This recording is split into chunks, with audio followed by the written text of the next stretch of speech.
তো আজকে এলাম অল্প নদীতে স্নান করবার লাগিয়া। তো গল্পটা একদম শুরু থেকে শুরু করি। আজকে আমরা কয়েকজন বন্ধু মিলে পড়ছিলাম এক জায়গায় স্নান করবার লাগিয়া।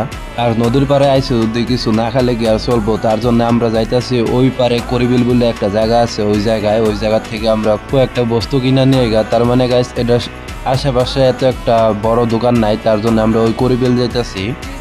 আর এই যে এখন আমরা নদী পার হইতেছি, এই নদী পার হয়ে ওই বুড়ে করিবিল বলে একটা জায়গা আছে, ওই জায়গায় যাওয়া লাগবে অঙ্গ বস্তু কিনবার লাইগা। এত একটা জল নাই এই নদীতে, তার জন্য আমরা আইছি। কারণ আমগো লগে কয়েকজন আছে হাতুর পানা। আর দেও তো গাইস কত খারা, রাউলের বলে কোনো কষ্টই মালুম হয় না, তার জন্য ওই দৌড় পারে ওইটা বললো। আর এখন আমরা বস্তুগুলা কিনা আবার ওই জায়গায় যাইবার নিছি।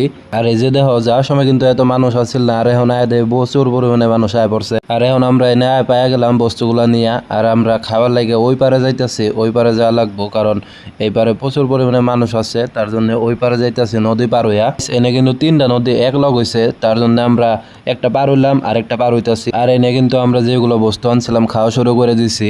আর এখন আঙ্গ খাওয়া দাওয়া হয়ে গেছে, এখন আমরা স্নান করবো। আর এখন আমরা নাইমা বললাম নদীর মধ্যে স্নান করবার লেগা, সবাই মিলে অল্প টাইম স্নান করলাম। আর এই যে এদিকে দেখো, তো আজকের ভিডিওটা ভালো লাগলে একটা শেয়ার করে দিবেন। তো আজকের লেগে এই পর্যন্তই, আবার দেখা হবো অন্য একটা ভিডিও।